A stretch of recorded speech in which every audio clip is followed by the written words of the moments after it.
Bom, a próxima prova, né, é o capítulo 16 e 17. Como a gente vem fazendo, a gente cortou o máximo de coisas que a gente conseguiu. Então, assim, a gente está dando o mínimo do capítulo 16 e 17 para vocês não irem totalmente crus para frente, né? Quando vocês chegarem em química farmacêutica, em farmacognosia e etc., vocês vão precisar muito da química de compostos carbonílicos. Então, às vezes, os professores de química farmacêutica até reclamavam da gente, por favor, deem muito bem os capítulos referentes a compostos carbonílicos, porque os alunos de farmácia chegam aqui e eles precisam muito.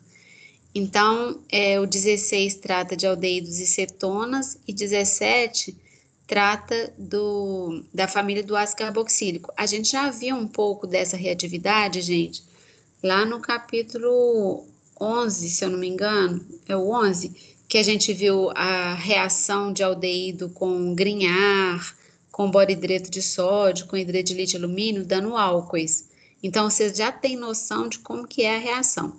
Primeiro, então a gente vai revisar essa parte, tá? E aqui no início do capítulo 16, que trata só de aldeídos e cetonas, ele começa falando da importância dessa classe, né? Então, aqui todo mundo sabe o que é um aldeído, a gente já tinha discutido isso antes. Então, os aldeídos, eles têm esse grupo CHO aqui, né? A fórmula geral de um aldeído, e a cetona sempre vai ter uma carbonila entre dois R's. Então, aqui tem uns aldeídos muito característicos, né? Que vocês conhecem. A vanilina, que é um aldeído com aroma de baunilha. O cinamaldeído, que é um aldeído alfa-beta insaturado, mais para frente a gente vai ver essa nomenclatura, da canela, o acetaldeído, né, que é um dos responsáveis pela ressaca, o etanol é metabolizado em acetaldeído. Entre as cetonas, a gente tem uns clássicos aqui, a carvona, que tem o cheiro de hortelã, a jasmona, que também, tanto a carvona quanto a jasmona, são também cetonas alfa-beta insaturadas. Vocês estão vendo que são cetonas, e no carbono alfa e beta, não sei se a gente já discutiu, o carbono vizinho, a carbonila, são chamados de carbonos alfa, depois é beta, tá? Então, tanto a carvona quanto a jasmona são aldeídos alfa-beta insaturados. Na verdade, a ionona também, ela dá flagrância de violetas, tá? Além disso, eu fui buscar alguns fármacos importantes, fármacos ou compostos naturais, né? Hormônios naturais, por exemplo, que são compostos naturais. Todos eles, eu peguei só compostos naturais, todos eles com funções cetona. Não sei se vocês estão vendo aqui, tem uma cetona, cetona, cetona, cetona, cetona, cetona. Aqui vocês estão vendo onde tem uma cetona?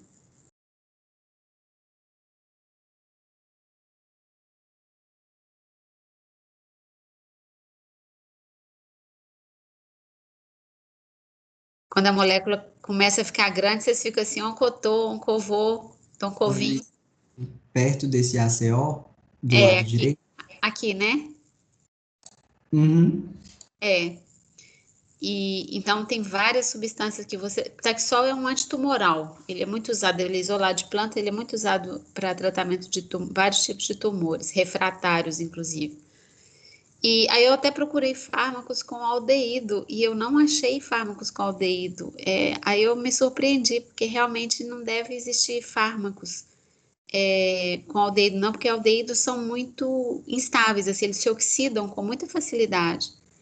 Então, eu não achei, pode até ter, né, mas eu não achei um fármaco muito conhecido com a função aldeído. Tem, igual eu falei, esses produtos naturais aqui são muito comuns e abundantes, né? Bom, mas aldeídos, então vocês vão encontrar essa função várias vezes na vida de vocês. Primeiro, como que eles podem ser preparados? Então, vocês já tinham visto essa reação aqui. Vocês lembram que quando você tem um álcool, você consegue oxidar um álcool e parar no estágio de aldeído com PCC? Vocês lembram disso? Ou vagamente? Sim. É porque o PCC é um reagente que está lá no passado, lá na primeira prova nossa. Ele era um derivado de piridina com cromo e ele é um oxidante brando. Então, ele não vai para ácido carboxílico, porque um dos problemas maiores, igual eu acabei de falar, é que a aldeído é facilmente oxidável a ácido carboxílico. Então, o PCC ele tem uma especificidade de conseguir parar a oxidação de um álcool primário em aldeído, tá?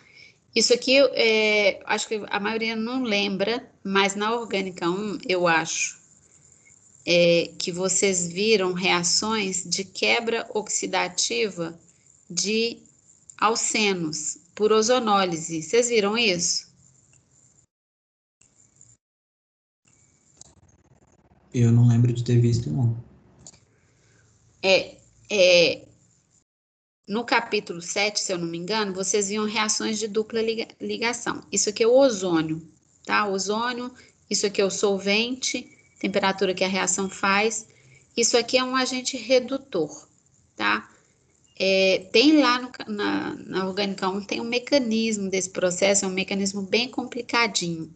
Mas o que vocês têm que saber é que quando vocês faz uma ozonólise, pelo próprio nome, né, já fala, é uma quebra pelo ozônio, você quebra a ligação dupla. E onde era a dupla, o carbono da dupla, ele vira uma carbonila. Então, vocês estão vendo que aqui era um carbono de dupla, ele virou carbonila? Foi uma oxidação desse carbono aqui. E aqui, esse carbono aqui também tinha uma dupla, ele vira carbonila. Entenderam? É como se eu pegasse esse aqui, eu oxidasse esse aqui, esse carbono, e ele viraria um aldeído, e esse do lado de cá também eu oxidaria e formaria o acetaldeído, tá? Aqui embaixo a mesma coisa. Ó, quando eu quebro aqui, eu coloco uma dupla do lado de cá, oxigenada, e uma dupla do lado de cá. Então, eu vou formar o formaldeído, que é o aldeído mais simplesinho, e essa cetona aqui, que é a ciclopentanona. Então, era um processo que a gente via lá na Orgânica 1 de quebra promovida por ozônio de alcenos. E essa etapa aqui é importante para você manter, por isso que ela chama redutiva, porque você mantém os hidrogênios que estavam ligados no alceno original, tá? Então, é um outro processo de sintetizar aldeído. Esse aqui vocês viram com a gente agora, na Orgânica 2, e esse aqui vocês viram, ou deveriam ter visto, na Orgânica 1, que é a ozonólise. Uma coisa que a gente não consegue, não sei se vocês se lembram também, esse semestre ainda, a gente viu que compostos carbonílicos, eles podem ser reduzidos com hidreto de lítio e alumínio. Vocês lembram disso? Vocês lembram da primeira prova? Que a gente viu, por exemplo, a gente viu um aldeído sendo reduzido com borhidreto de sódio. Vocês lembram? Ou hidreto de lítio e Sim. alumínio? O boro-hidreto de sódio é o que só podia reduzir aldeído e cetona, né? Isso mesmo, isso mesmo. Então, quando a gente tinha o borhidreto de sódio, não sei se vocês lembram, mas o que que acontecia? O borhidreto de sódio, ele fornecia um hidreto para a carbonila, né? Aí, vou rever isso aqui com vocês, porque agora em compostos carbonílicos essa reação vai acontecer mais umas 225 vezes. O hidreto era fornecido para a carbonila, eu formava o alcóxido intermediário tetraédrico, que depois era protonado, tá? Só que quando era um éster, por exemplo, vocês lembram? Ou vou fazer um com cloreto de ácido? Não, vou fazer com éster. Éster não é reduzido por borhidreto de sódio. Qual reagente que reduzia éster? O LH, Isso, o hidreto de lítio e alumínio. Então, o que que acontecia? Era a mesma coisa, o hidreto era fornecido, aí eu formava o intermediário tetraédrico, né? Porque quando o hidreto entrava, a carbonila deixava de existir, o hidreto entrou e o OCH3 estava lá. O que que esse intermediário tem de ruim que não tinha ali no intermediário ali de cima?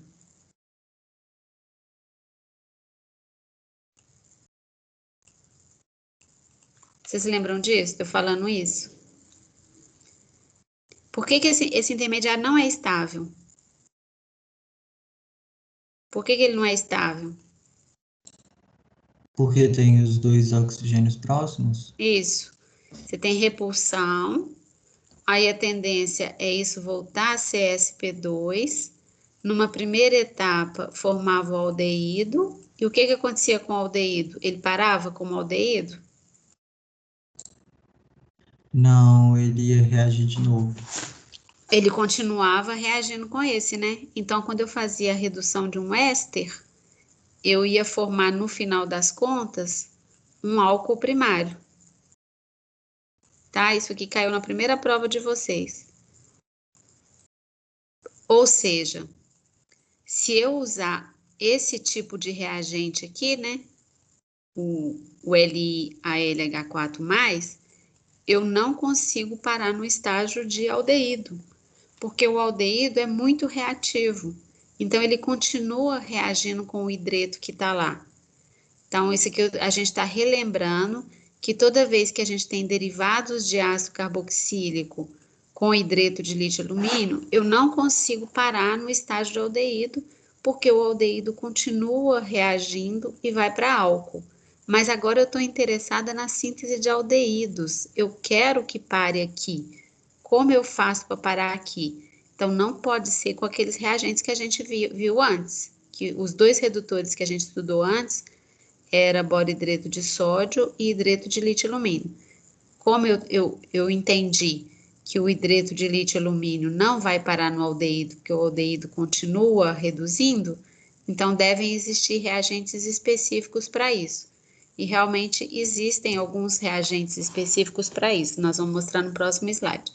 Então, isso aqui era só relembrando, acho que foi o Eduardo que já falou aí hoje, que cetona e aldeído são reduzidos por boro-hidreto de sódio e todo o resto é reduzido por hidreto de lítio-alumínio, né? A facilidade de redução tem a ver com o caráter eletrofílico da carbonila. Então, aqui eu tenho um baita de um delta mais, aqui eu tenho um delta mais um pouco menor, porque aqui eu tenho um grupo doando elétrons para carbonila, aqui eu tenho um grupo doando elétrons para carbonila por ressonância, então isso aqui também vai ter um delta mais menor, e esse delta ainda é bem menor, esse aqui doa também, mas ele tem menos elétrons para doar.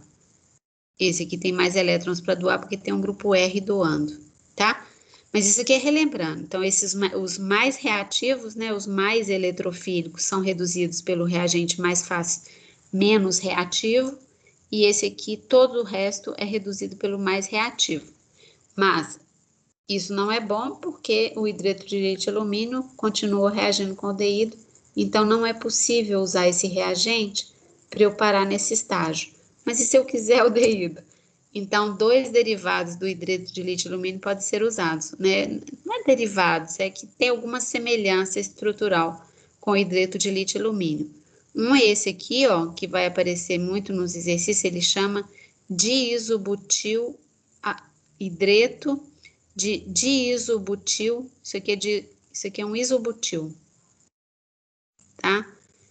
Então, é um diisobutil alumínio.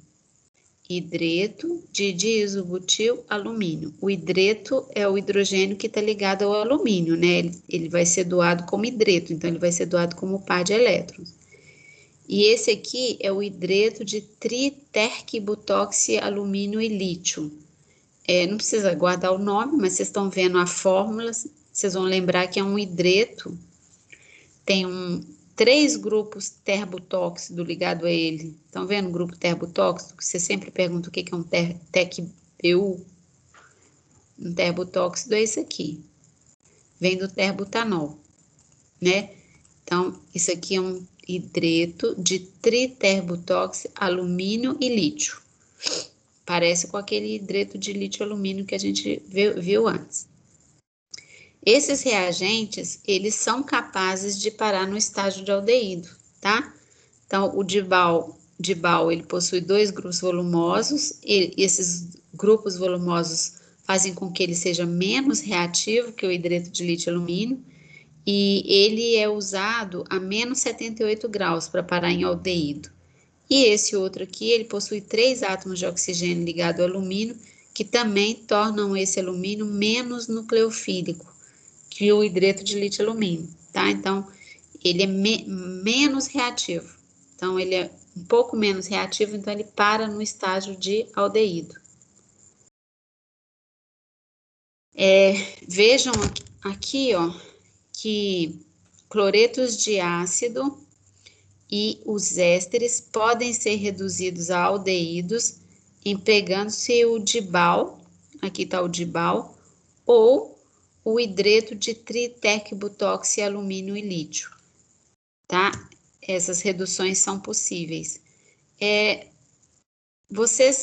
A gente já viu essa transformação aqui também. Se não viu, a gente viu alguma coisa bem análoga. Mas a gente já viu, sim, quando a gente fez a acilação, eu acho.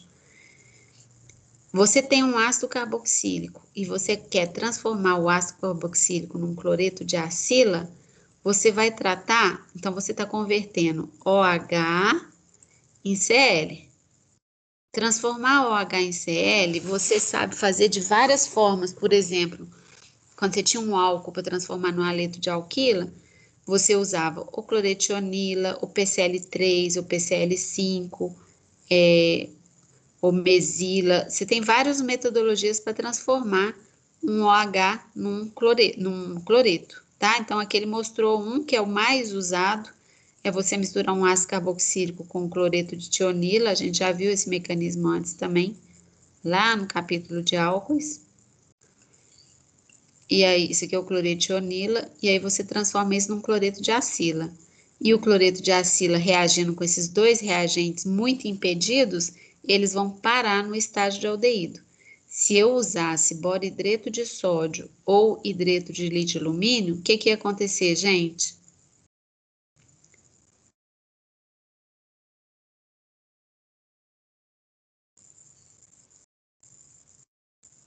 Ia parar aqui? Vocês estão aí ou vocês já desistiram? Não ia parar nesse estágio, ia virar álcool, né? Ia virar álcool, né? Então, se fosse os redutores que a gente estava acostumado antes, não vai parar em aldeído. Para parar em aldeído, eu tenho que usar esses hidretos aqui, que são mais impedidos estericamente e menos reativos, ok? Bom, olha na prova não caiu essa questão. A gente acabou de ver, né? Então aqui, identifique o reagente que pode efetuar a seguinte transformação. Qual reagente que pode fazer essa transformação aqui?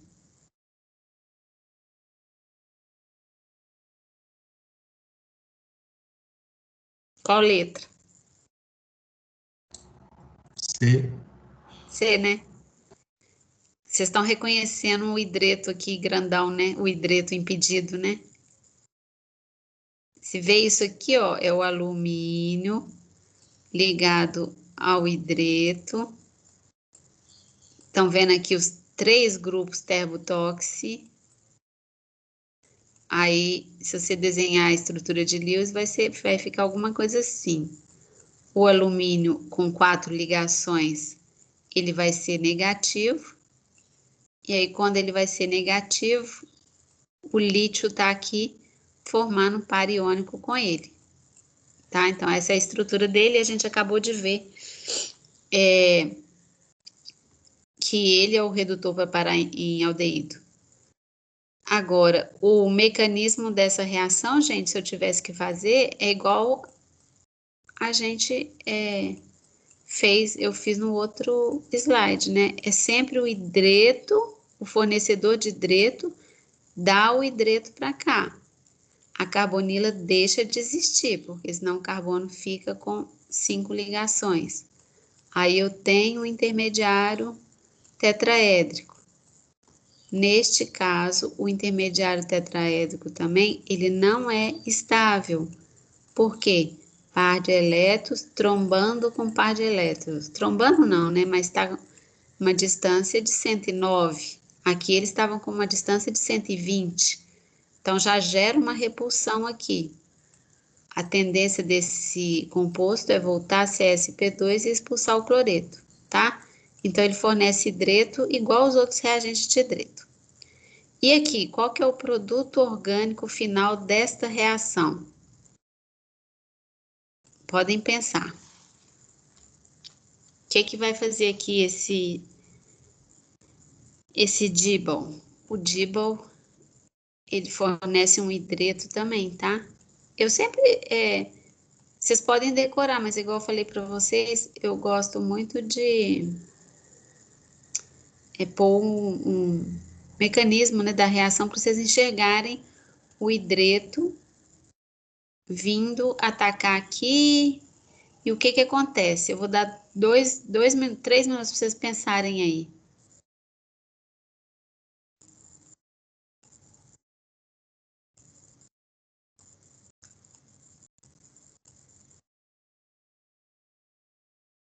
Ó, o Dibble é isso aqui. O hidreto vai atacar aqui. E aí?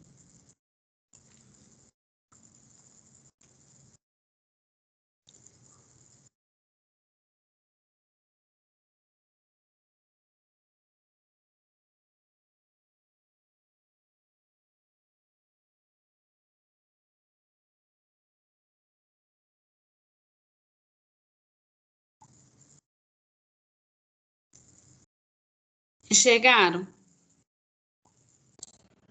Acho que sim. Deixa eu ver só quantas pessoas estão na sala. Cadê vocês?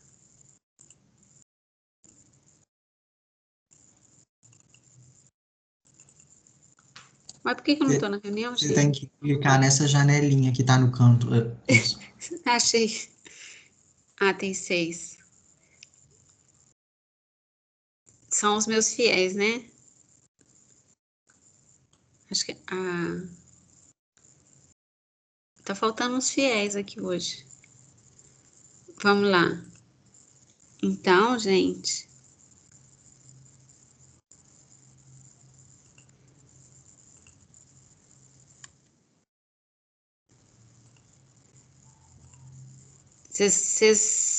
Será que vocês visualizam? Vê se vocês visualizaram que vai formar isso aqui, olha.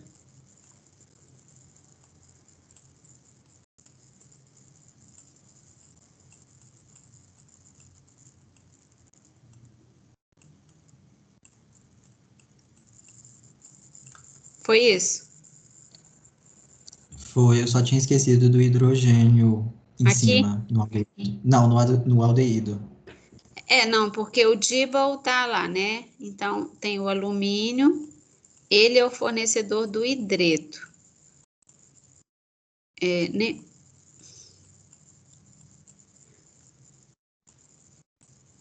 Aí o hidreto vem.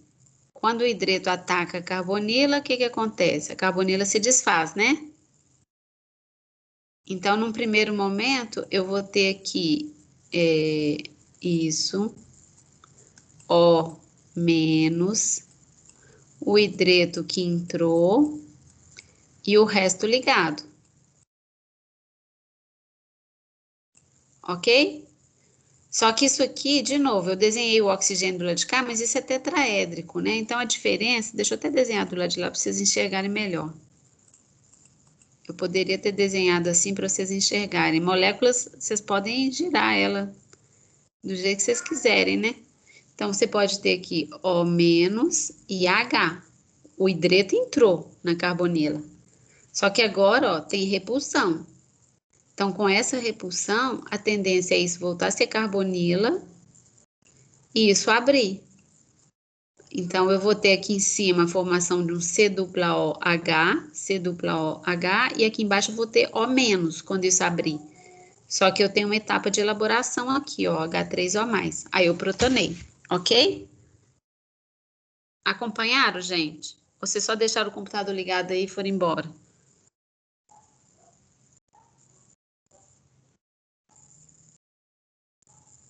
Gente, fala.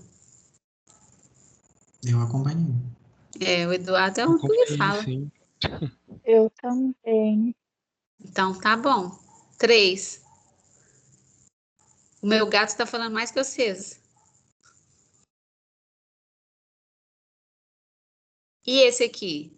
Ó, já envolve coisas da outra prova. Pensa nele aqui enquanto eu abro a porta pro gato. Chico. Chico.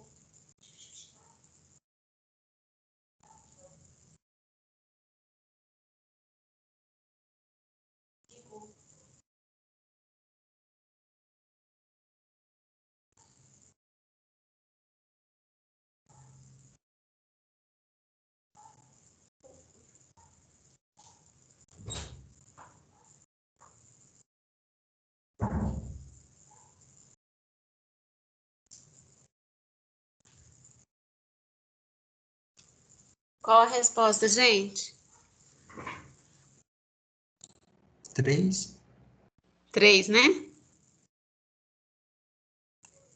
Essas condições aqui é para acontecer o que aqui com esse tolueno, gente? Oxidação. Muito bem. Oxidação. Vai para ácido carboxílico. O cloreto de tionila vai fazer o quê? Cloração.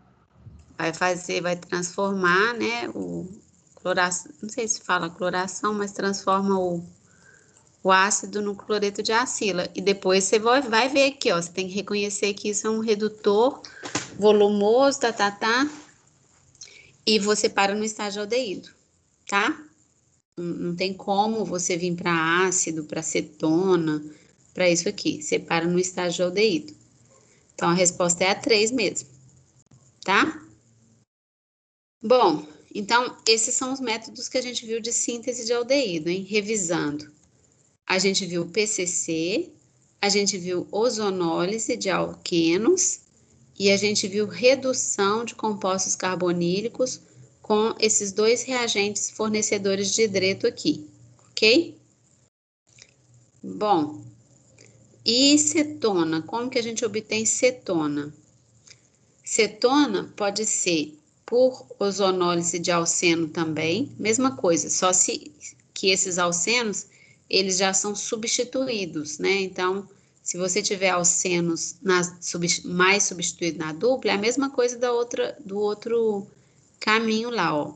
Você quebra a dupla, onde era carbono de dupla, vira carbonila. Então, com isso aqui, você tem a formação de uma cetona, e do lado de cá, como tinha um hidrogênio aqui, você tem a formação de um aldeído, tá?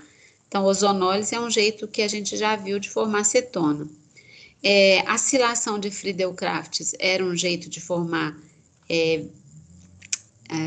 cetonas aromáticas, né? Então, isso também está recente na cabeça de vocês, que quando você introduz um grupo acila, então você está fazendo uma cetona aromática. Isso é um outro método. Também a gente viu para a primeira prova que a oxidação de álcoois secundários sempre vai para cetona. Não tem jeito disso aqui oxidar para outra coisa que não seja cetona. Esse carbono pode ser oxidado com todos os reagentes, todos os oxidantes que a gente viu na primeira prova, podem converter esse álcool secundário numa cetona, ok? Aí pode ser PCC, porque aqui não tem jeito de ser o aldeído. Pode ser ácido crômico em acetona, pode ser permanganato em meio básico, todos os oxidantes que a gente estudou lá, eles convertem álcoois em cetonas. Então, são 3 métodos que e claro que, gente, vai ter dezenas, né? Se vocês consultarem o oráculo aí, Google, os artigos científicos, vão ter muitos métodos de fazer cetona. A gente chama atenção desses aqui porque são métodos que vocês já viram. Então, se você precisar fazer uma cetona a partir de um álcool, você vai ter que saber que não é reduzindo, que é uma oxidação, e você vai ter que lembrar quais são os agentes oxidantes que vocês conhecem, os mais comuns, ok? Bom, aqui, por exemplo, qual que vai ser o... vamos ver se vocês... qual é o produto... O que é isso, gente? Ah, tá. Qual é o produto principal da seguinte reação? Pega esse alceno aqui e faz a ozonólise dele. O que vai dar, gente?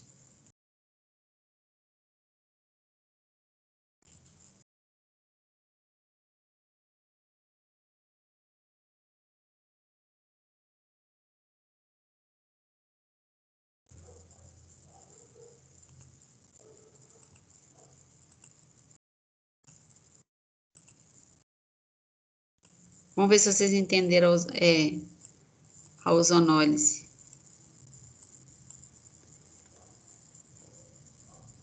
O que a ozonólise vai fazer aqui mesmo?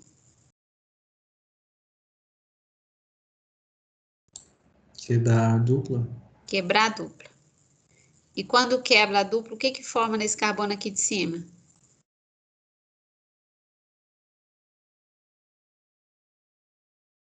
Carbonila. Uma carbonila. Que função é essa? Que função orgânica é essa? Hã? Cetona. Isso. E aqui embaixo vai quebrar e vai formar... Eu desenhei o hidrogênio lá para vocês verem que aqui tem ligado o hidrogênio. Então, vai formar uma função o quê? Aldeído. E qual resposta aqui das letras tem uma cetona e um aldeído? A C. Só C. Tá?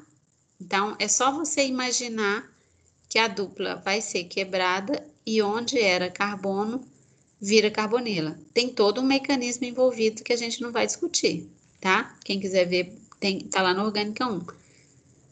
Mas o mecanismo de ozonólise, ele é bem complicadinho. Mas a transformação é importante saber. Aqui tem outro exemplo. O que vai formar aqui, gente?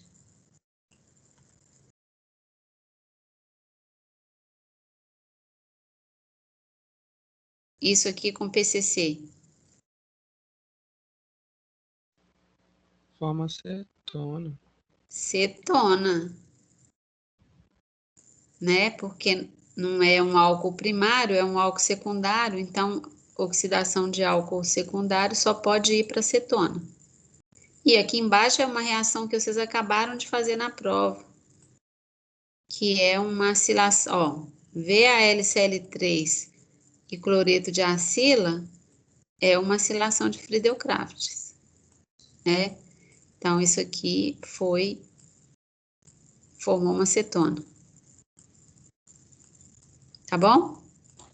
Professora, se na letra A fosse um fenol, o PCC ia funcionar também? Não.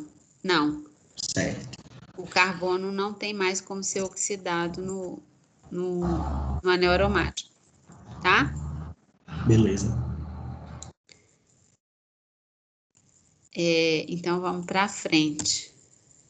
Tem uma síntese de cetona também, que é mais ou menos... Não sei se vocês viram na Orgânica 1, mas vocês lembram de hidratação de dupla, né?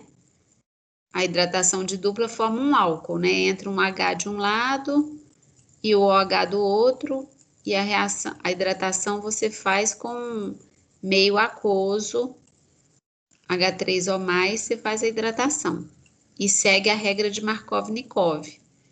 Quando você hidrata um alcino, é muito parecido o mecanismo de hidratação, só que e segue Markov-Nikov também, né? Então, essas condições aqui que estão em cima da seta, essas condições são condições para fornecer H3 ou mais e hidratar o alcino.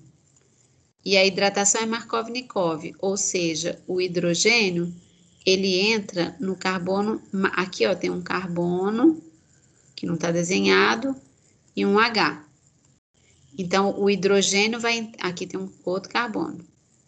Então, o hidrogênio vai entrar no carbono mais hidrogenado, que vai ser esse, e o OH vai entrar aqui. Então, aqui, o que está representado aqui é mostrando que entrou um H e um OH na tripla. Eu fiz uma hidratação da tripla. Isso aqui é um enol. Você já viu? A gente já falou o que falamos, né? Falamos o que era um enol lá no capítulo de álcoois. Isso aqui não é um álcool. O álcool é definido quando você tem uma hidroxila ligada a um carbono saturado. Isso aqui é quando você tem uma hidroxila ligada a um carbono de dupla, isso vai ser um enol. E enóis, eles estão em equilíbrio com a forma cetônica. Isso aqui se chama tautomerismo. Quando só um núcleo de hidrogênio muda de lugar. Tá? Então, isso aqui se chama equilíbrio cetoenólico. O enol, que não é isolado, ele está em equilíbrio com a forma ceto. Vocês já viram o equilíbrio cetoenólico, gente? No ensino médio. Ai, ótimo. Já vai ajudar bastante. Né? Vocês estão Eu reconhecendo. nunca vi. Você nunca viu? Ó, o Não. que diferencia essa espécie dessa espécie? Você está vendo que, bom, além dos elétrons que mudaram de lugar, um hidrogênio mudou de lugar? Só um hidrogênio mudou de lugar? Olha para você ver.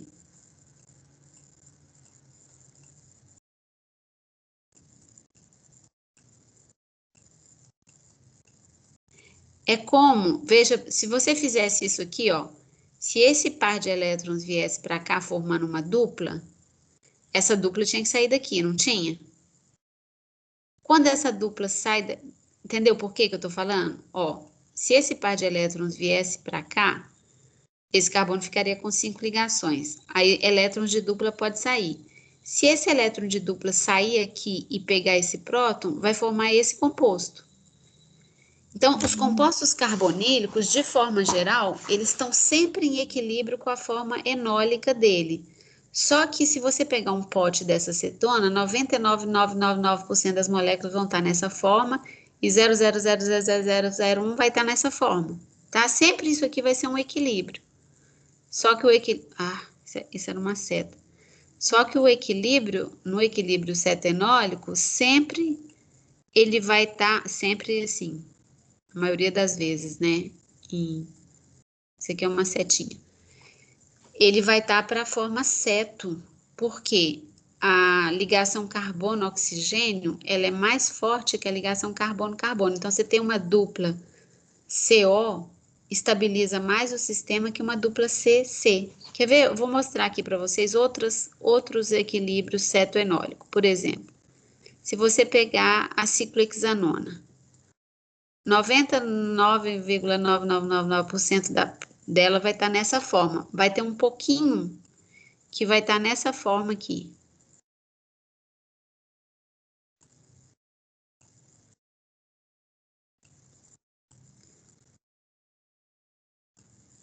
Então, ó, quase tudo está nessa forma e eu tenho um tiquinho nessa forma. Vocês estão vendo que isso aqui é a forma ceto e isso aqui é a forma enólica de um composto carbonílico?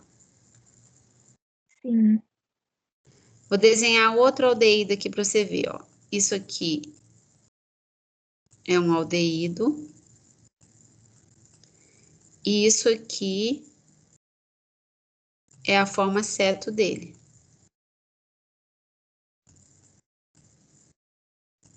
O que eu mudei de lugar foi, além dos elétrons da dupla, um hidrogênio. Um hidrogênio mudou de lugar. Isso se chama tautomerismo cetenólico ou tautomerismo de hidrogênio.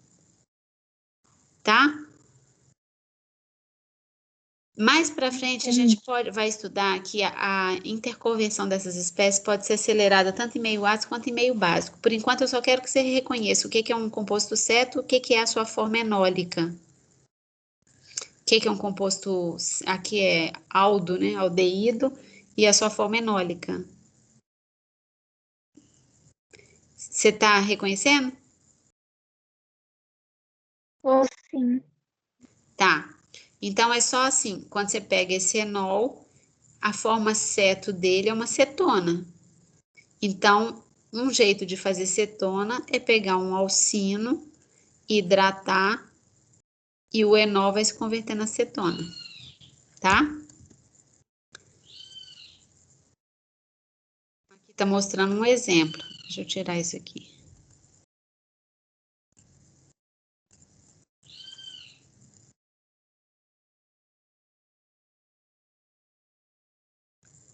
Olha esse exemplo aqui. Você tem o propino,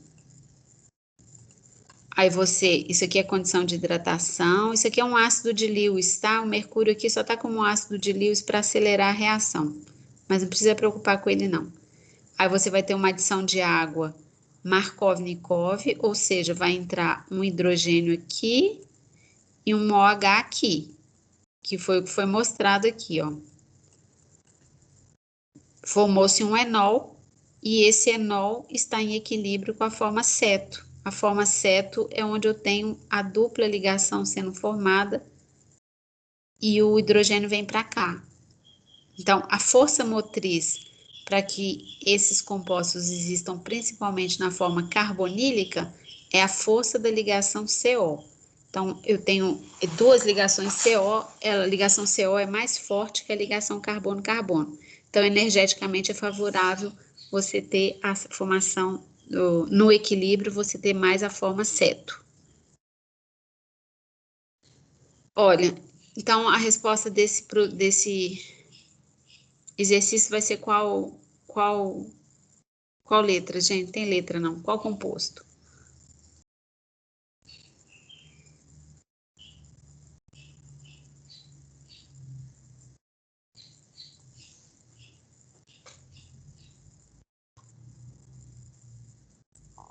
O de baixo da esquerda? Eu vou chamar de A, B, C, D e E. Vocês estão vendo? Esse alcino, gente, ele é desenhado assim, sem carbono e sem ângulo, tá? Você não pode desenhar um alcino assim, não. Porque alcino, eles têm ângulo de 180. Então, o correto é você desenhar, sei lá, você vai desenhar um alcino de uma cadeia longa, está errado você desenhar assim, tá? Então, você tem que desenhar o alcino assim, tac, tac, tac, tac, tac. Aí você desenha a tripla, assim. Na sua cabeça tem que estar implícito que aqui é um carbono e aqui é um carbono terminal. Bom, aí eu dei uma dica. Qual vocês acham que vai ser o produto dessa reação? O D, porque o carbono é terminal. Mas quando hidratar aqui, onde que vai entrar o hidrogênio e onde que vai entrar o oxigênio? Ah, verdade. Tem Markov-Nikov. A hidratação não é Markov-Nikov? É. Então vai entrar um H aqui e o OH vai entrar nesse carbono. Uhum. Então qual que é a resposta? B. B? É, Vamos de novo. Vamos de seria novo. acetona, então, né? Isso. Depois de tentar todas as opções. Ah, uai, e os meninos que estão assistindo você falar e não ajuda? Falar, viu, uns amigos desse. Aqui, você vai ter lá. A primeira etapa é a hidratação. Aí você vai ficar com a dupla. O OH entrou aqui, mas você tem dupla. Aqui tinha um hidrogênio. Então, você tinha um hidrogênio. Um hidrogênio. Isso é o enol. Qual que é a forma ceto desse enol? Não é aqui virar carbonila e aqui virar CH3? Certo? Certo. Então é assim mesmo. Eu tinha esquecido de olhar que a B, se ela fosse estar na forma enólica, teria que ser um enol. Se a B fosse assim, né? Aí você podia até falar que podia ser a B, mas a B não tem a dupla, então é porque ela já. E não ia ser o principal, né? Ia ser o secundário. Ia ter lá 0,0000001% dele lá. Tá? Entenderam, gente? Faz joinha aí no chat, pelo menos, que depois eu vejo se vocês entenderam. Ó, então nós ficamos esse tempo todo da aula, deixa eu ver quanto tempo já tem de aula, para aprender a fazer aldeídos e cetonas. Agora a gente vai ver as reações. Muitas das reações a gente já viu. Então vocês já estão preparados psicologicamente para entender as reações. Vocês se lembram que os aldeídos ou cetonas eles eram planos e que os nucleófilos e que tinha um delta mais em cima do carbono, né? Porque como essa ligação é polarizada, você tem um carbono eletrofílico aqui. Então, se tiver um nucleófilo lá, o nucleófilo vai atacar. O nucleófilo pode atacar por cima ou por baixo. Se esses R's forem diferentes, você pode ter uma mistura de enantiômeros, tá? Bom, mas isso aqui vocês estão cansados de saber desde pequenininho, então, que a aldeído e cetona sofre ataque de nucleófilo. Aí, o que a gente vai ver nesse capítulo? Esses aqui vocês já viram, ó. Esses vocês já viram, né? Acabamos de ver hoje que a aldeído e cetona reage com hidreto de lítio e alumínio. Esses vocês já viram e esses vocês já viram.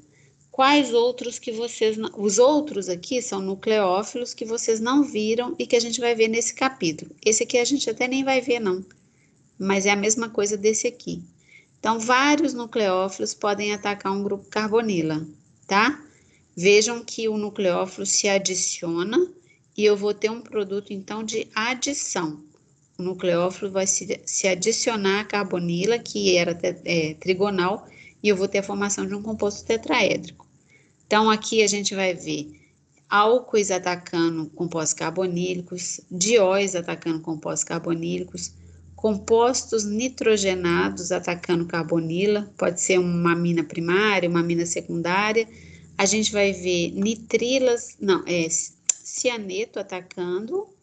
E vamos ver isso aqui, ó, que é um carbono negativo, que é um reagente que se chama reagente de Wittig, que é um reagente fosforado, cujo nucleófilo é esse carbono negativo. Então, sempre os nucleófilos vão ser esses aqui.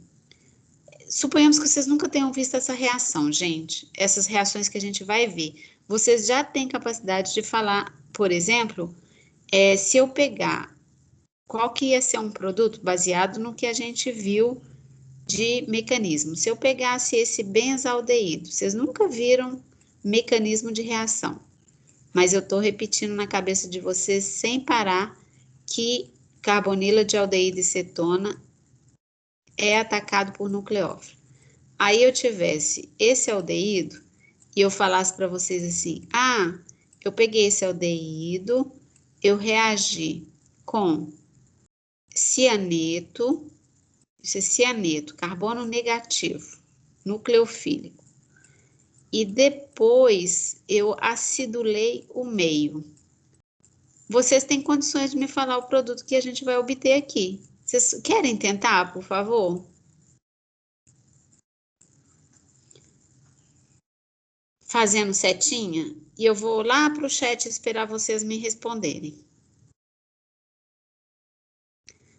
Não vou correr, eu quero que vocês entendam essas setinhas que eu fico fazendo que deixa vocês meio perdidos.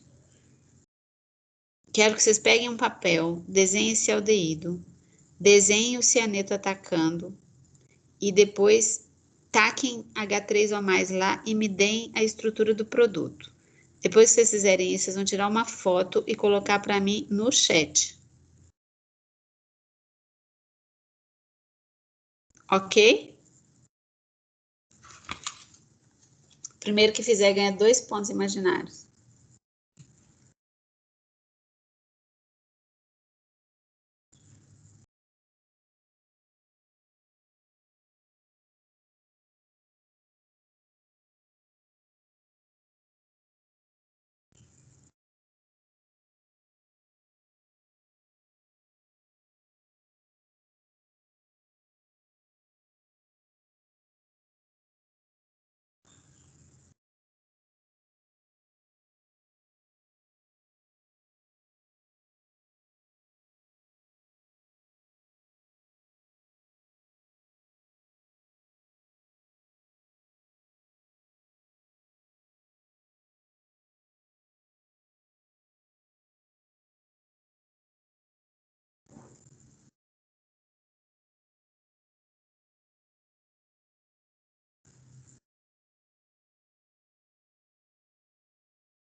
Fizeram? Eu vou lá no chat ver se vocês já colocaram.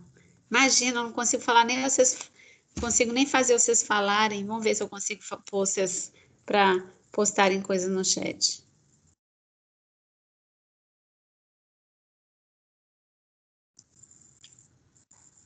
Luana, cadê sua foto? Tô pensando se eu vou mandar. Camila.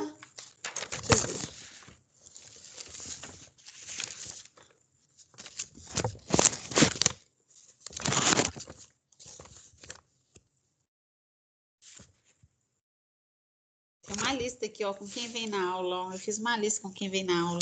Não vale nada para a reitoria, não vale nada para a presença, mas pelo menos para eu saber quem são meus fiéis, eu consigo acompanhar se estão aprendendo lá na prova.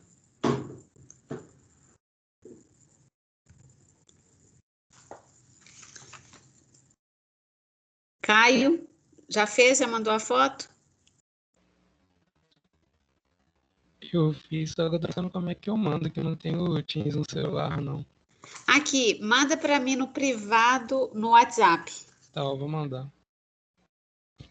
Vocês podem mandar no privado também do Zap, que aí vocês estão com vergonha e eu não falo quem que acertou, quem errou.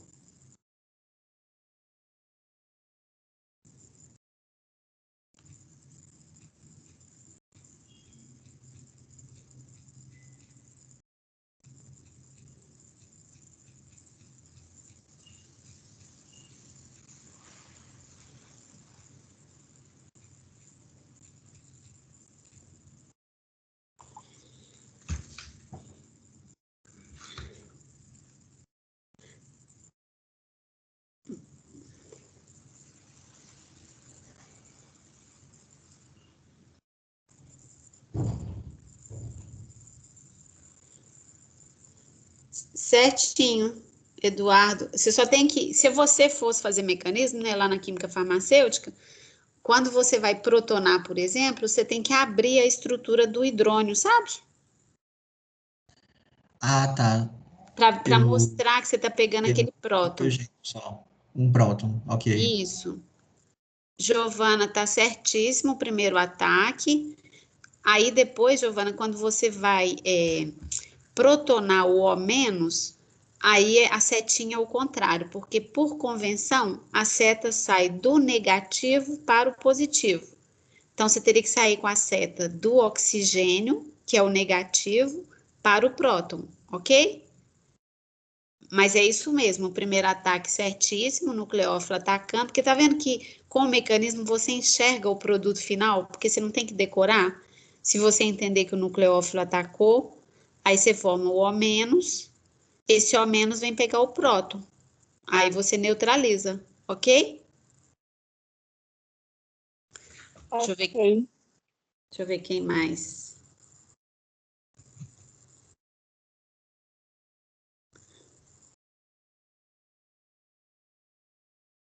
Certinho, Caio. Certíssimo. Deixa eu ver quem mais.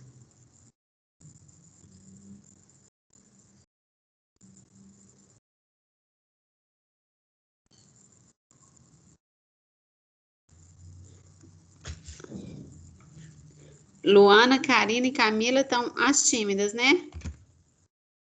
Tá vendo? A gente não devia gravar a aula, que as pessoas ficavam menos tímidas. Antes de gravar a aula, a reitoria manda me prender, né? Certinho também, tá vendo? Você nunca viu a reação e você já sabe o produto que vai formar, porque o raciocínio é sempre a mesma coisa. Você tem que ver o nucleófilo atacando, tá? Quem foi que mandou agora? A última aqui?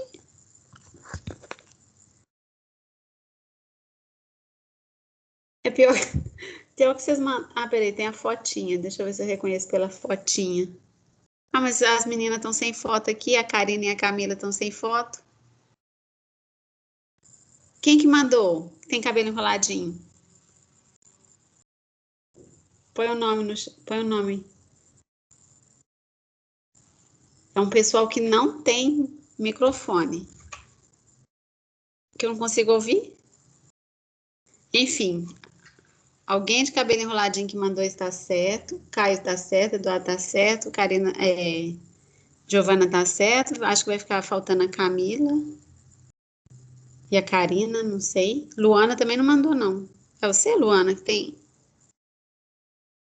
Professora, Oi. acho que quem mandou foi a Camila. Eu não mandei a foto, mas eu fiz como a Giovana tinha feito. Só que eu só na hora de pressionar o H, o oxigênio, capturar o H, eu mudei. Só isso. Entendi. A do cabelo cacheado é a Camila. Eu tô vendo, mas a Camila tem cabelo cacheado no chat e não tem na fotinha do perfil. É normal isso? Não é estranho? Mas é porque ela tá sem foto de perfil. Não, ela tá com foto de perfil, mas não tá aparecendo aí pra você. Ela tá com foto, mas vocês estão vendo na tela? Quer dizer, eu não vejo a foto de perfil da Camila. Mas Só aqui a vejo a gente foto de vê. perfil no seu chat. Mas a Camila tem cabelo enrolado porque eu conheço ela pessoalmente. Não, mas aqui no chat tá aparecendo, é isso que tá me intrigando, que aqui no chat tá aparecendo a fotinha dela. Vocês estão Ah, vendo aqui tá. pequenininho? Aham, eu também E só só que vejo aqui no na chat. foto de perfil não tem. Por que a foto de perfil não tem? A foto do chat tem. E eu, hein? Pra mim é só essa a foto Ah, o dela. Teams é todo bugado com isso. O quê? O Teams é todo bugado com Aparecendo. isso. Ó, entendi nada. Mas enfim, tá certo. Todo mundo que mandou. Onde que a gente estava? Todo mundo que mandou tava certo, né? Que a gente tava meio aqui, ó. Então, vocês fizeram o mecanismo. Cadê?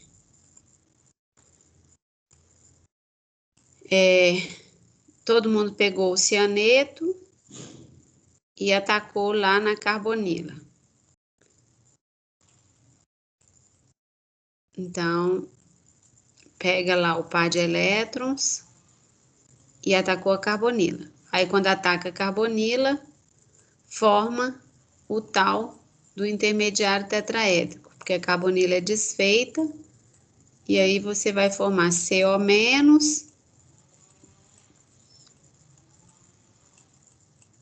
o H tá lá, o CN entrou. Aí depois, na etapa de protonação, é que o que acontece? Só mostrar para vocês a setinha, né? Então, isso aqui vai virar um álcool. Então, como que você representa isso? Você representa que quando você jogar H3 ou mais, igual eu tinha colocado H3 ou mais, aí sempre você, por convenção, seta sai de lugar que tem elétron. Então, aqui tem elétron. Então, o O- ele vai pegar esse próton, né? O próton é isso aqui sem os elétrons. Então, esses elétrons vêm para cá. Não tem que desenhar essa linha aqui, não. Aqui eu marquei só para vocês visualizarem como que é a representação. Então, num mecanismo, seta sai de onde tem elétrons negativo e pega o próton, vai para um centro positivo, porque esse próton tem centro positivo, tá? Então, bom, nós vamos passar todo o resto desse capítulo observando quais são os produtos formados quando esses nucleófilos e esses aqui atacam uma carboneira de aldeído de cetona. Esses aqui e esses aqui vocês já tinham visto antes, ok? Então, de novo, pela terceira vez no capítulo, o nucleófilo pode atacar a carbonila, forma um intermediário tetraédrico que vai ser protonado. Vocês acabaram de fazer isso. Muitas vezes, se esse R e esse R forem diferentes, você vai ter a formação de mistura racêmica, porque esse nucleófilo pode atacar por aqui ou aqui por baixo. Agora, então, os mecanismos gerais podem ser assim, ou um nucleófilo muito forte e negativo ataca, ou às vezes essa reação ela vai ser catalisada por ácido. Em reações catalisadas por ácido, gente, não vai ter um nucleófilo negativo lá não, tá? Quando a reação é catalisada por ácido, a primeira coisa que vocês vão ter que interpretar no mecanismo é o quê?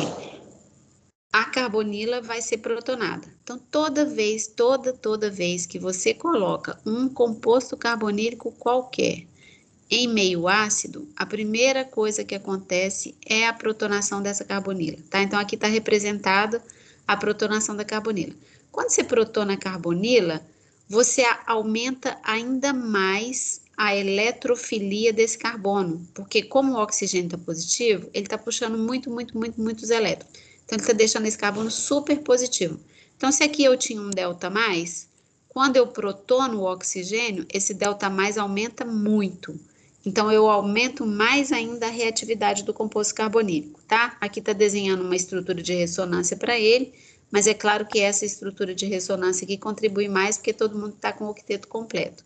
E aí, o nucleófilo, que provavelmente não vai estar negativo, porque não existe nada negativo em meio ácido, ele vai atacar de novo o carbono, que é o eletrofílico, vai formar um intermediário tetraédrico, mas ele já vai estar protonado, tá? É diferente daqui, ó. Aqui, o nucleófilo atacou uma carbonila não protonada, então eu posso formar O-. Aqui, o nucleófilo atacou uma carbonila protonada, então quando esses elétrons vêm para cá, ele simplesmente vai neutralizar essa carga positiva. Então, aqui você já forma um intermediário tetraédrico e alguém, qualquer base, vem arrancar esse próton que está sobrando. A gente vai ver várias reações assim, gente, não preocupa. Eu só estou querendo mostrar aqui os mecanismos genéricos que as reações vão sofrer, tá? Então, revisando aqui essa bagunça. Ó, são dois mecanismos gerais que a gente vai encontrar para o ataque daqueles nucleófilos. Ou o nucleófilo é forte e negativo e ele vai atacar direto, foi o que vocês fizeram com o cianeto, né? Porque o cianeto do exemplo anterior, ele era negativo e ele atacou direto. Ou vocês vão encontrar reações que vão ser catalisadas por ácido. Então, na catálise ácida, a primeira coisa que vocês vão fazer é protonar a carbonila e depois o nucleófilo atacar, tá? Então, essas aqui são dicas muito importantes que normalmente vocês erram no presencial, que quando o meio é ácido, um mecanismo só é aceitável se ele não utilizar e nem levar à formação de bases fortes. O que isso quer dizer isso? Não existe base forte em meio ácido. É claro que não existe OH- se o meio for ácido, gente. Imediatamente essa base vai ser protonada. Não existe hidreto em meio ácido forte. Imediatamente isso vai ser protonado. Então, está querendo falar que se as condições da reação forem ácidas, você não pode desenhar nenhuma espécie que seja base forte, ok?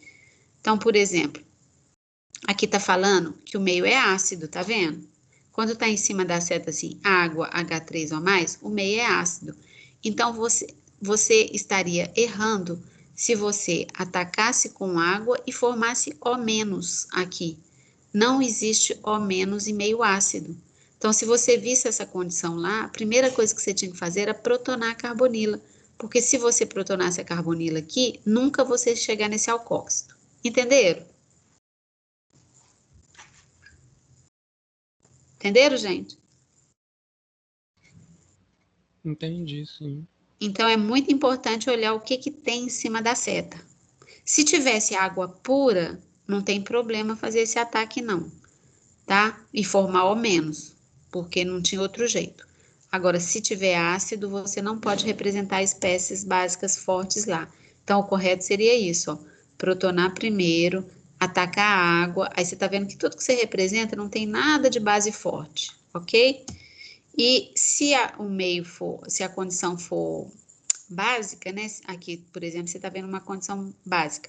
Um mecanismo só será aceitável se não utilizar ou formar ácidos fortes. Então, por exemplo, em meio básico, você não pode formar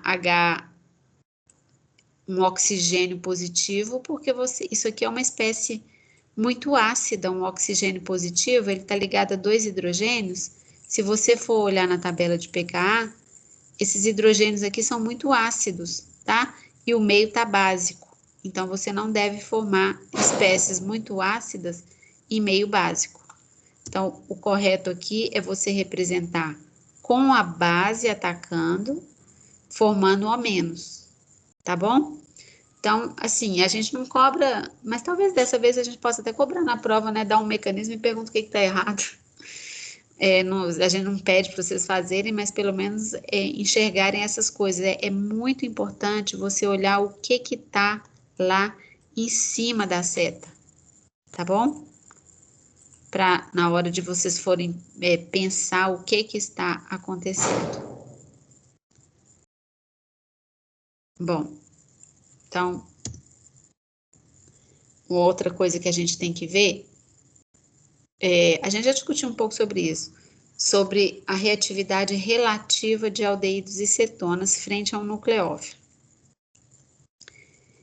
3 fatores dominantes controlam a reatividade, o efeito indutivo e o efeito estérico. Então, por exemplo, a gente já discutiu isso, mas vamos ver se vocês lembram. Frente a um ataque nucleofílico, quem que é mais reativo? Um aldeído ou uma cetona?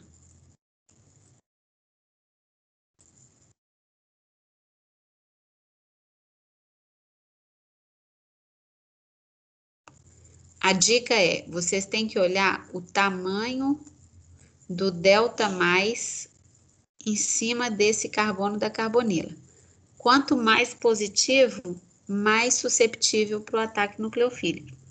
Agora, vocês têm que escolher aqui, entre o aldeído e a cetona, quem que tem um maior delta mais em cima do carbono?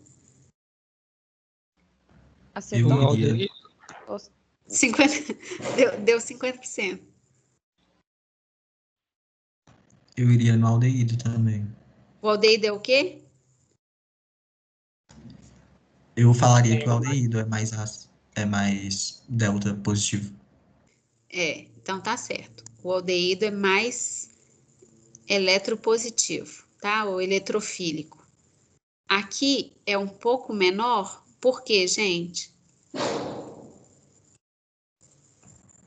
Esse grupo metila é doador de densidade? Exatamente. Aqui eu tenho 2 grupos alquila doando elétrons.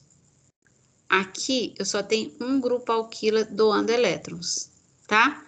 Então, esse efeito indutivo tem a ver muito também com tanto que está doando elétrons para essa carbonila.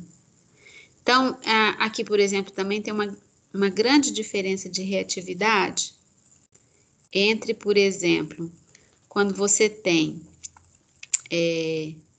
Ai, gente, que coisa! Tô com um negócio muito perto, peraí. Quando você tem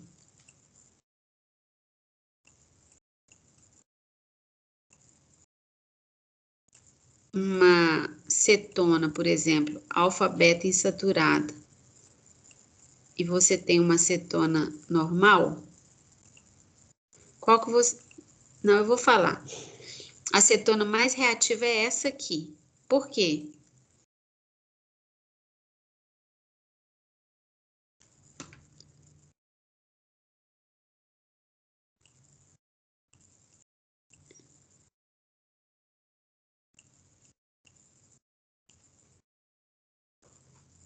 O que acontece aqui para diminuir o delta mais aqui?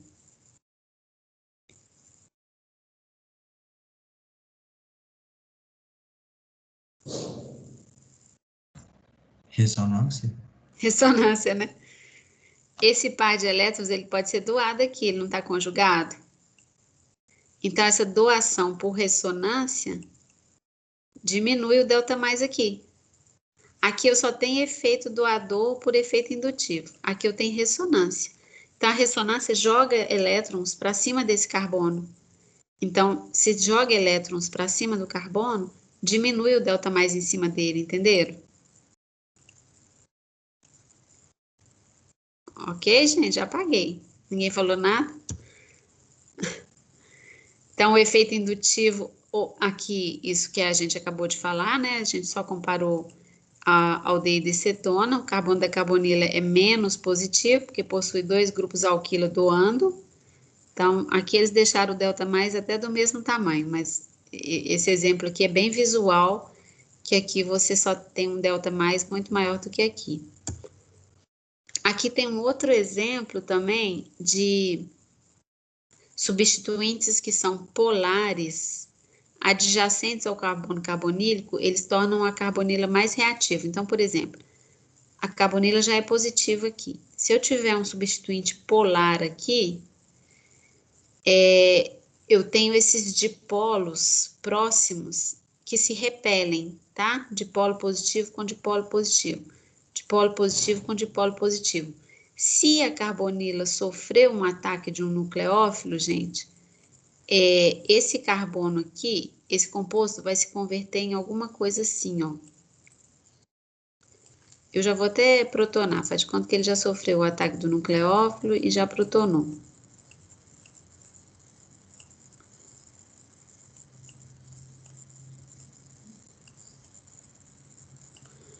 Aqui eu vou continuar com a mesma polaridade. O que acontece aqui, ó?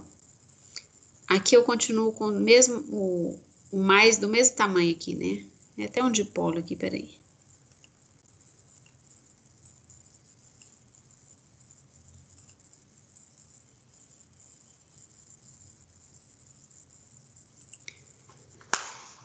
O que acontece?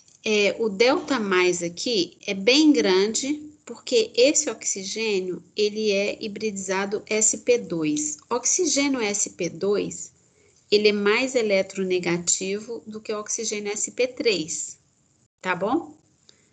Porque ele tem maior caráter S, quanto maior o caráter S, mais eletronegativo. Então, aqui, esse dipolo é muito importante. Aqui, eu já diminuo a intensidade desse dipolo, porque esse oxigênio é hibridizado sp3. Então, quando eu faço uma adição de nucleófilo aqui, eu meio que diminuo essa repulsão que era tão intensa entre dois centros muito positivos. Vocês entenderam isso? É assim, aqui você tem uma repulsão de dipolos importantes que desestabiliza a molécula. Quando eu faço a adição do nucleófilo, o mais aqui em cima, ele diminui um pouco. Então, a repulsão entre esse mais, tá sobrando um carbono aqui, e esse mais, ela diminui, tá? Então, isso aumenta a reatividade da carbonila. Aqui é a mesma coisa. É como se eu adicionando um nucleófilo aqui, eu diminuísse essa repulsão que era tão intensa no material de partida. Então, o produto é mais estável, então a reação vai ser mais rápida, porque o composto quer sair desse estado que é cheio de tensão associada a esses dipolos repulsivos muito próximos. Entenderam? Pode perguntar.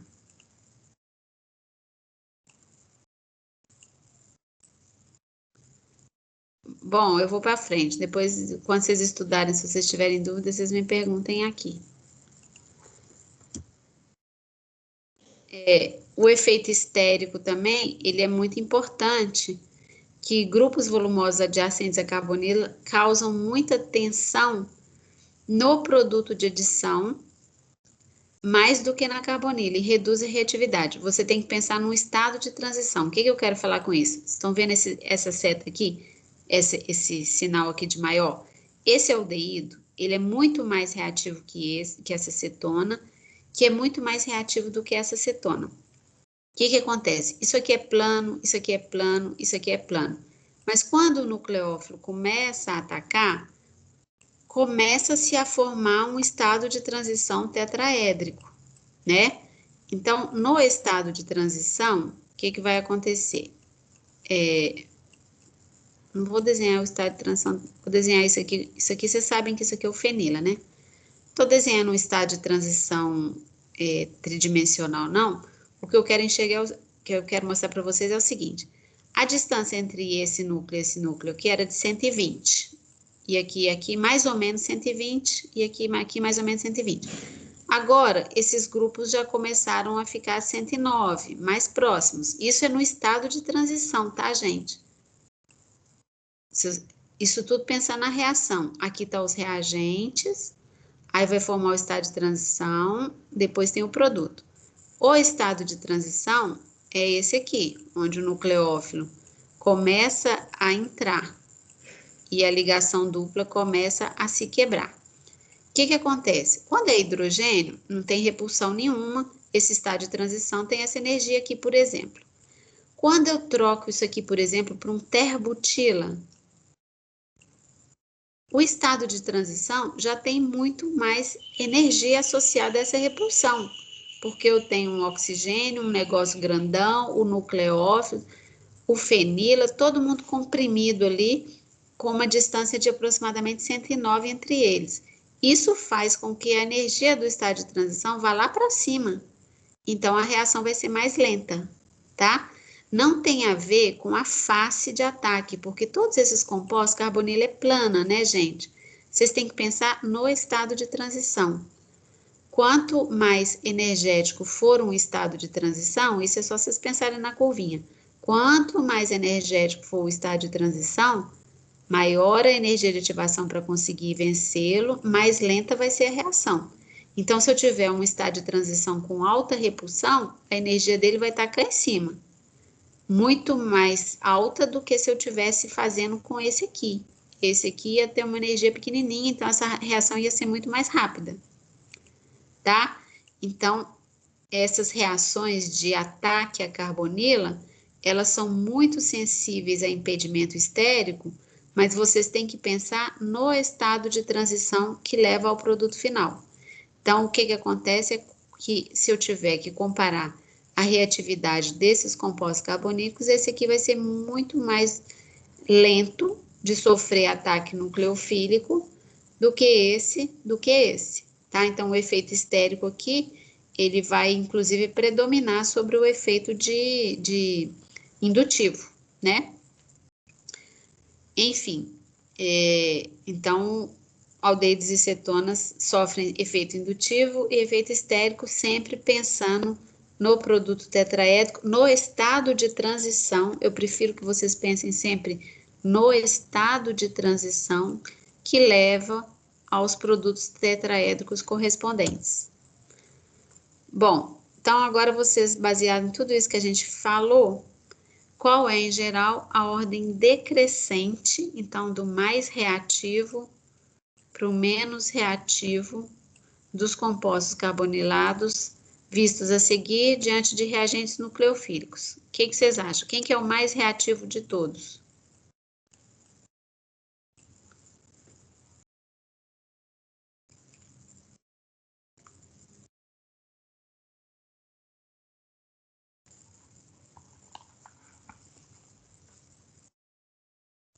Juntando efeito indutivo e estérico.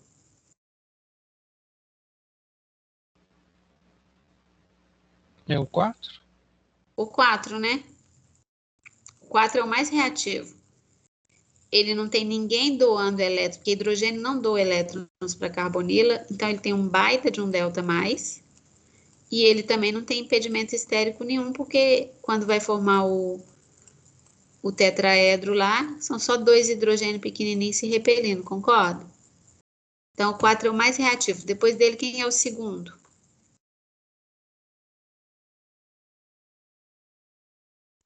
O 2. O 2. Então, é 4 maior que 2. Maior que quem? 1. Maior que 1. Maior que quem? 3. 3. Só sobrou 5, né? Então, qual que é essa resposta aqui? B. B. Ok? Bom, quantas horas? Ainda dá tempo da gente ver pelo menos a primeira reação. Então, na aula que vem, a gente vai ver as reações que acontecem, os nucleófilos que atacam os aldeídos e cetonas. Cada uma dessas adições dá uma classe diferente de reagentes. Então, por exemplo, se eu adicionar álcool em um carbono carbonílico de aldeído e cetona, eu posso formar 2 tipos de função orgânica que são novas para vocês. Se eu adicionar uma molécula de álcool a partir de um aldeído e cetona, eu tenho a formação de um M-acetal. O que é O que caracteriza um M-acetal? Vocês têm que achar um carbono que vai estar ligado a um grupo OR e a um grupo OH, tá? Então, toda vez que você olhar para uma molécula gigante e tiver um carbono, e esse carbono tiver ligado a ele um OH e ao mesmo tempo um OR, o R é alguma coisa, algum carbono, cadeia, ciclo, qualquer coisa, isso é um M-acetal. Os M-acetais, normalmente eles são instáveis e não podem ser isolados, justamente por causa dessa repulsão de elétrons. Mas eles são estáveis quando eles forem cíclicos, tá? Quando eles forem cíclicos, ou formando ciclo de 5 ou de 6, igual aqui, vocês estão vendo que isso é um M-acetal? Vocês estão vendo o carbono que eu falei que está ligado a um OH e um OR?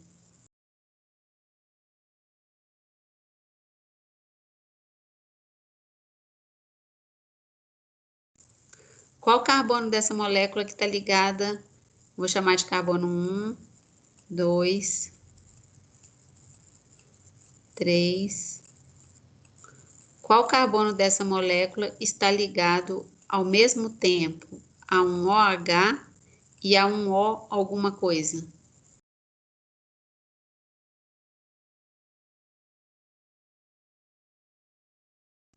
O 4. O 4, né?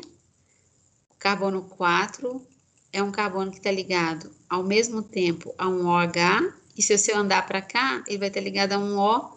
R é uma cadeia qualquer, diferente de hidrogênio, tá? Então, isso é um M-acetal. M-acetais, eles são formados quando uma molécula de álcool ataca a carbonila. Então, um álcool não é nucleofílico, gente? O álcool, ele não pode atacar a carbonila. Quando ele atacar a carbonila, o oxigênio fica negativo. Aí você tem na mesma molécula um oxigênio negativo e um oxigênio sobrando um próton. O que acontece? Você só representa um equilíbrio ácido-base, porque uma molécula dessa pode encontrar com outra molécula dessa, e eles trocam o próton e você forma um M-acetal. É como se fosse uma neutralização. Não necessariamente intramolecular. Pode acontecer de uma molécula dessa trombar com outra dessa e pegar o próton dela, ok? Bom, então, vocês entenderam o que é um M-acetal, o que é um carbono de M-acetal, que o M-acetal é formado pelo ataque de um álcool e que eles são instáveis, tá? Por causa da repulsão. Agora, se o grupo carbonila e a hidroxila estiverem na mesma molécula, vocês estão vendo que aqui os dois estão na mesma molécula, ou seja, o álcool e a carbonila estão na mesma molécula. Pode acontecer um ataque intramolecular, dentro da molécula. E aí pode formar um ciclo de 5 ou 6. Esses ciclos são muito estáveis, ciclo de 5 e 6, tá? Então, você vai ter a formação de um M-acetal cíclico, estável, por um mecanismo análogo ao que a gente viu aqui. O álcool ataca a carbonila, o oxigênio fica negativo e depois tem uma etapa de neutralização. Quer ver um M-acetal muito comum que vocês conhecem, já viram todo dia? A glicose. Vocês estão vendo que a glicose é um M-acetal? Bom, eu ia perguntar qual carbono que é o carbono M-acetálico, mas já está marcado. A maioria dos açúcares simples, glicose, galactose, manose, frutose, elas existem na forma de M-acetal cíclico, tá? Então, vocês estão vendo que esse carbono aqui, ó, é um carbono que está ligado a OH, e se você vier para cá é OR. Então, ela é um M-acetal cíclico. A glicose não está desenhada aqui, mas ela é formada pelo ataque. Se você olhar lá, vocês já fizeram bioquímica, não já? Já. Pois é. E também vocês sabem o que é fórmula de Fischer, né? Se vocês olharem lá que a glicose existe em equilíbrio entre as formas abertas e fechadas, vocês vão ver que na forma aberta, tem os OH aqui, né? Eu não vou pôr estereoquímica aqui, não. O que acontece? A forma aberta da glicose, acontece um ataque desse OH na carbonila do aldeído da glicose. aí formando um ciclo de 1, 2, 3, 4, 5, 6. Forma um ciclo de 6, tá? Mas para a glicose fechar, é uma hidroxila que ataca o aldeído da glicose. Então, a glicose na forma aberta, ela tem uma função aldeído e várias hidroxilas. Fecha com essa hidroxila, tem mais hidroxilas para cá. Vou pôr um açúcar aqui, que eu não sei se é glicose, não, porque eu estou pondo a estereoquímica da minha cabeça. Mas sempre uma das hidroxilas pode fechar na carbonila. No caso dos açúcares mais abundantes, é a hidroxila que vai formar um ciclo de 6, porque ciclo de 6 é mais estável. E no caso da glicose, por que a glicose é o açúcar mais abundante? É porque existe uma conformação onde todas as hidroxilas estão na equatorial, que vocês aprenderam na Orgânica 1, que isso estabiliza muito um derivado do ciclohexano. Tá? Então, a glicose é um acetal. M-acetal, desculpa. Quando você adiciona 2 moléculas de álcool, gente, aí você vai ter a formação de um acetal. O que é a diferença entre o M-acetal e o acetal? No M-acetal, você tinha um OH e um OR. No acetal, você tem 2 ORs, tá? Então, são 2 moléculas de álcool que entraram. Vejam aqui. Deixa eu apagar essa confusão aqui.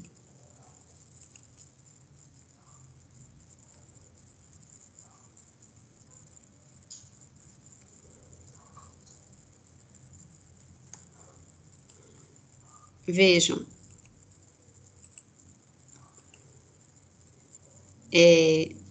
Aqui tinha um álcool. O que entrou foi o álcool. Uma molécula de álcool.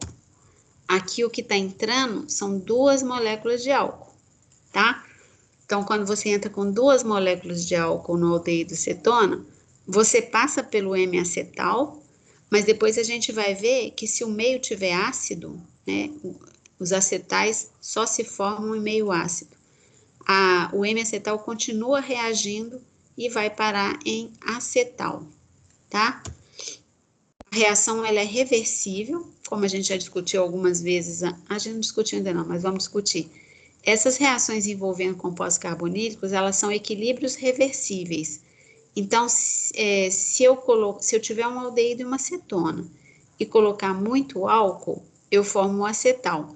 Agora, se eu tiver o acetal e colocar muita água, eu formo o aldeído e cetona, tá? Então, ó, se eu tiver aldeído, mais um excesso de álcool, mais ácido catalítico, eu vou deslocar o equilíbrio para cá, para a formação do acetal. Agora, se eu tiver o acetal e eu colocar muita água em meio ácido, eu vou regenerar o aldeído e liberar álcool. Deixa eu ver. Bom, só para terminar, no próximo aula eu devo voltar aqui, porque vocês já devem estar com a cabeça bem quente, mas me classifiquem aqui qual dessas moléculas. Isso aqui é um M-acetal ou um acetal? Não, qual dos compostos é um acetal?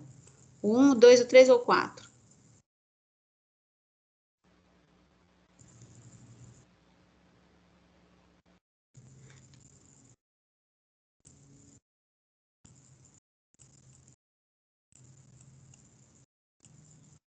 Vou desenhar aqui de novo o genérico para vocês. Um é esse.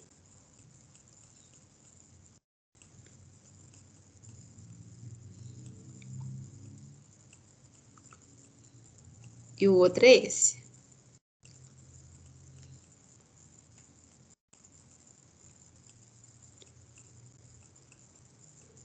Qual que é M-acetal? O A ou o B? O A? O A é o M-acetal. Então, o B é o acetal. Então, qual que é o acetal? Qual que é o acetal aqui? O 2? O 2, muito bem. O 2 é o único composto que tem um carbono ligado a um OR e do lado de cá você tem um OR. OR significa que é O alguma coisa diferente de hidrogênio. Qual deles é o M-acetal? Bom, O 1. Tá? Esse aqui não é M-acetal. Se você olhar esse carbono, ele está ligado a um OR e a um carbono. Então, não é um M-acetal. E o 3, muito menos, que o 3 é um éter. Ok? A sacarose possui 2 grupamentos acetais. Identifique-os. Eu vou sair numerando os carbonos e vocês vão falar quais são os carbonos que são acetais.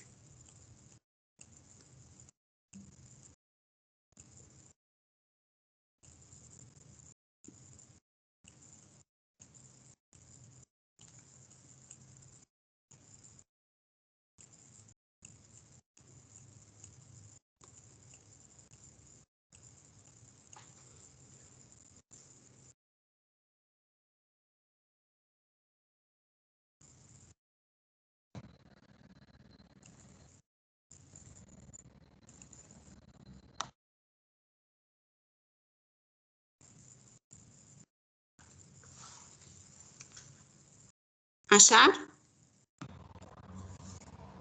São os 5 e 6. Aham. Cadê minha canetinha, gente? Ixi. Ah, achei. Aqui, esse carbono 5, se você olhar, ele está ligado a um oxigênio R, oxigênio R. E o 6, se você olhar esse carbono, ele está ligado a um oxigênio R e a um oxigênio R, ok? Então, são moléculas da vida real, vocês têm que procurar essa definição, né? Reconhecer essa função. Carbono ligado ao HOR vai ser um M-acetal. Carbono ligado a 2 ORs vão ser acetais. Ok, gente? Então, nós não vamos ver esse mecanismo hoje. Na próxima aula, a gente continua, porque a cabeça de vocês já deve estar super quente. Deixa eu parar a gravação. Algum